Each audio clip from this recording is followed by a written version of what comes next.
제사장 그리고 찬양대를 섬길 사람을 뽑는 말씀에 뒤이어 성전 문지기를 누가 섬길 것인가를 설명하고 있는 본문입니다. 아시다시피 이스라엘 사람들에게 있어서 성전이라고 하는 곳은 우리가 생각하는 예배당과는 차원이 다른 소중한 곳이었습니다. 자신들의 삶에 있어서 가장 중요한 곳이기도 했고, 그리고 시편 말씀 곳곳에 보면 여호와께서 계신 곳, 그들이 사랑하는 곳, 그리고 사모하는 곳으로 표현할 정도로 그들의 삶에 있어서 가장 중요한 장소로 여겼었습니다. 그렇다면 이러한 중요한 장소의 문을 지키는 역할은 아무나에게 맡기지 않을 것입니다. 우리가 우리의 돈을 은행에 맡기는 이유는 그것을 가장 잘 지켜줄 것이라는 신뢰가 있기 때문에 은행에 우리가 돈을 맡깁니다. 우리에게 있어서 가장 중요한 것, 우리에게 있어서 가장 소중한 것이라고 생각한다면 그것을 지키기 위해서는 우리가 가장 신뢰할 수 있는 사람, 그리고 우리가 가장 의지할 수 있는 사람, 든든한 사람에게 그것을 맡길 것입니다. 하지만 1절 말씀을 보면 하나님께서는 이스라엘 사람들이 이렇게 중요하게 생각하는 성전의 문을 고라 자손에게 맡기고 있음을 볼 수 있습니다.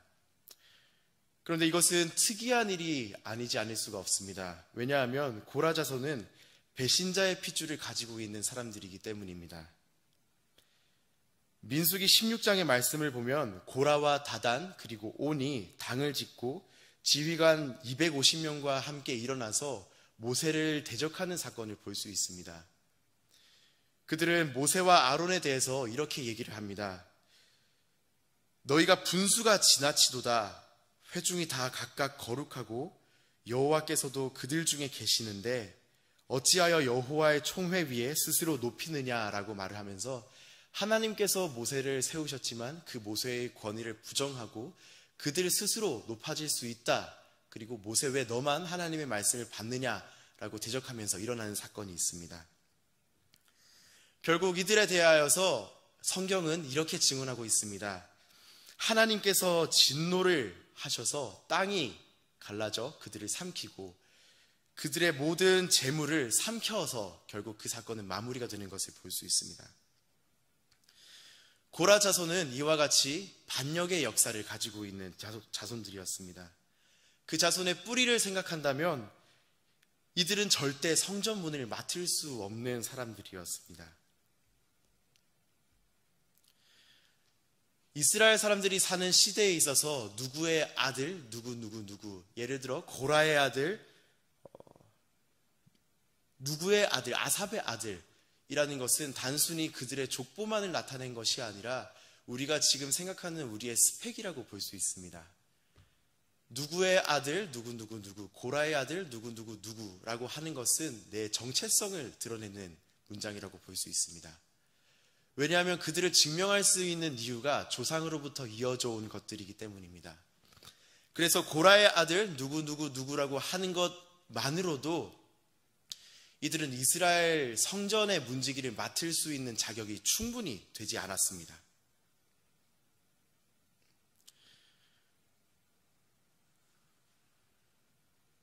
하지만 하나님께서는 그들에게 은혜를 베풀어 주셔서 하나님께서는 그들에게 기회를 베풀어 주셔서 그들은 성전 문을 지킬 수 있는 역할을 맡게 된 것입니다. 이것은 우리의 상황에도 동일하게 적용된다고 생각합니다. 우리가 하나님께 나아가는데 우리의 발걸음을 주저하게 만들고 때로는 우리의 발걸음을 맞게 만드는 것이 바로 이러한 것들이라고 생각합니다. 반역자 고라의 아들 누구 이것을 우리에게 적용을 한다면 과거의 일들이 우리가 주님을 향해서 내딛는 한 걸음 한 걸음을 방해한다고 생각을 합니다.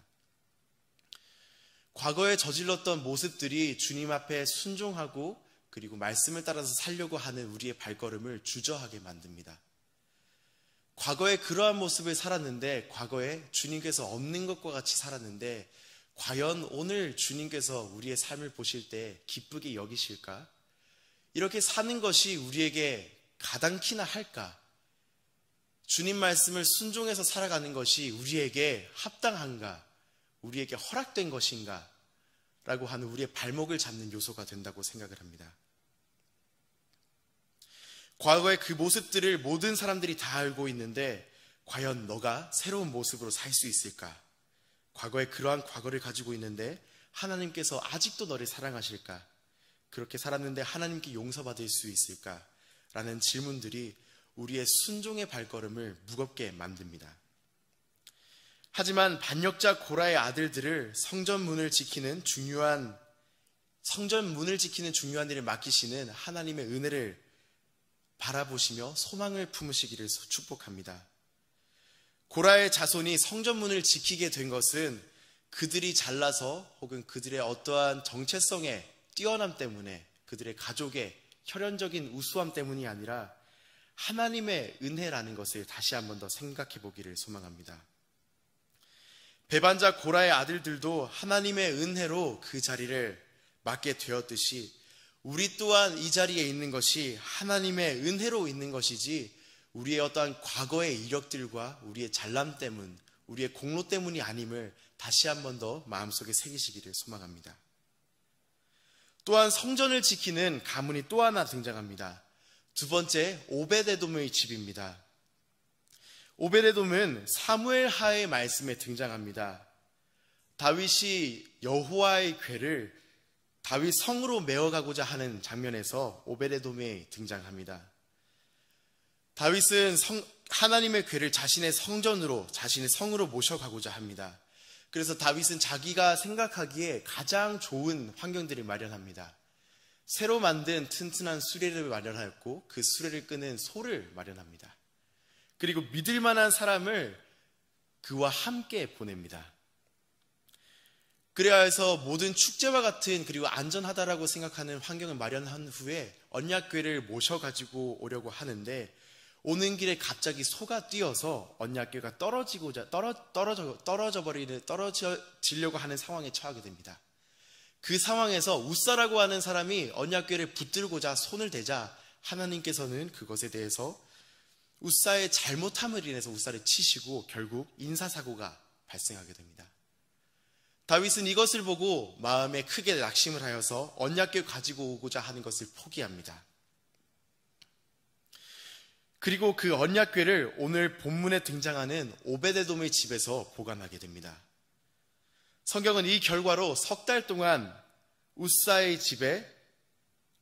오베데돔의 집에 언약궤가 있게 되었고 여호와께서 그 결과로 복을 주셨다라고 표현하고 있습니다. 그 복의 내용은 사무엘 하에는 표현되지 않지만 오늘 본문을 통해서 복의 내용이 이러한 것이구나라는 것을 발견할 수 있습니다. 본문의 말씀을 살펴보면 오베데돔은 많은 자녀를 낳게 되고 그의 자녀들 중에는 큰 용사와 능력 있는 자들이 많이 배출되게 된 것을 볼 수 있습니다. 또한 하나님께서는 이들에게 성전문을 지키는 역할을 맡기신 것을 볼 수 있습니다. 이를 통해서 우리가 이 아침 한 가지 더 묵상할 수 있는 사실은 우리가 하나님께 드리는 헌신을 하나님께서는 결코 잊지 않고 갚아주신다라는 분명한 사실입니다. 사실 오베데돔은 이 언약궤를 떠안았다라고 표현을 할 수도 있을 것 같습니다. 다윗 왕은 즐거운 마음과 기쁜 마음으로 그리고 그가 가장 안전하다라고 생각하는 방법을 통해서 하나님의 언약궤를 모시려고 준비를 했었습니다. 하지만 인명사고가 나는 나쁜 결과를 다윗 왕이 보기에 나쁜 결과를 초래하게 되자 다윗 왕은 그 언약궤를 자신의 성으로 모셔오는 것을 기뻐하지 않았습니다. 그리고 그 언약궤를 가드 사람 오베데돔의 집에 어떻게 보면 내버려 둔 것이고 오베데돔의 편에서는 그 언약궤를 떠안게 된 것입니다. 즉 다른 말로 표현을 한다면 오베데돔은 언약궤를 자진해서 기쁨으로 맞게 된 것이 아니라 바로 직전에 인사사고가 난 무서운 그 언약궤를 본래의 목적지가 떠나서 자기가 떠맡게 된 우회의 목적지라고 볼 수 있습니다. 하지만 자원하는 마음이 아닐지라도 하나님께서는 그 일을 맡고 그리고 충성한 오베데돔에게 하나님께서는 복을 주셨다는 것을 본문을 통해서 볼 수 있습니다. 때로는 우리에게 맡겨진 일이 버겁게 느껴지기도 하고 그리고 어렵게 느껴지기도 합니다. 우리가 섬기고 있는 각 부서의 일들이 때로는 힘들게 느껴지기도 합니다. 하지만 오늘 말씀의 오베데돔의 집에 하나님께서 복을 주셨다라는 것을 다시 한번 기억하기를 소망합니다. 하나님께서는 섬김의 손길을 하나님께 대하여 충성하는 그 충성을 결코 잊으시지 않는다라는 사실을 오늘 본문을 통해서 다시 한번 더 확신하시기를 소망합니다. 언약궤를 갑자기 떠맡게 되었지만 그럼에도 불구하고 오베데돔의 집을 축복하시는 것과 같이 하나님께서는 우리의 섬김을 하나하나 기억하시고 하나님께서 바라보시기에 가장 좋은 것으로 우리에게 갚아주실 것을 확신하시기를 소망합니다. 하나님께서 보시기에 가장 시급한 것들로, 하나님께서 보시기에 우리에게 가장 필요한 것들로 우리에게 허락해 주실 것이라는 것을 확신을 가지실 수 있는 소망이 한 분 한 분께 있으시기를 축복합니다. 마지막으로 삶 속에서 하나님의 손길을 기대하시기를 소망합니다. 앞전 본문에 있었던 제사장을 뽑을 때에도, 그리고 찬양대를 뽑을 때에도, 오늘 문지기를 뽑을 때에도 조금 특이한 방식으로 선출하고 있는 것을 볼 수 있습니다. 그것은 제비 뽑기를 해서 선출하고 있는 것을 볼 수 있습니다. 사실 인사, 그리고 사람을 어떻게 배치하느냐, 적재적소에 배치해서 그 사람을 어떻게 사용하느냐는 굉장히 중요한 문제라고 생각을 합니다. 능력에 따라서 그 사람을 배치해야 효율성이 극대화되고 일이 잘 진행될 수 있습니다. 또한 성전이라는 것은 이스라엘 사람들에게 있어서 가장 중요한 마음의 중심에 있는 것이었습니다. 그렇기에 성전 문을 배치하는 것은, 성전문을 지키는 사람을 배치하는 것은 아주 중요한 문제라고도 볼 수 있습니다. 하지만 오늘 성경을 보게 되면 성전문을 지키는 사람을 제비 뽑아서 선출하고 있는 것을 볼 수 있습니다. 성경에서 제비를 뽑는다는 것의 의미는 운으로 당락을 결정하는 것이 아니라 하나님의 손에 맡긴다라는 의미가 강력하게 포함되어 있음을 볼 수 있습니다. 이것은 하나님의 전지, 모든 것을 아신다는 것과 하나님의 전능, 모든 것을 행하실 수 있는 힘이 있으심을 신뢰하고 행하는 행위입니다. 이 말을 다시 표현한다면 하나님의 손 밖에서 벌어지는 일은 단 하나도 없다는 것입니다. 무한한 지혜와 무한한 사랑을 가지고 계신 그분께서 보시기에 가장 합당한 사람에게 문을 지킬 그 위치를 지정해 주신 것입니다.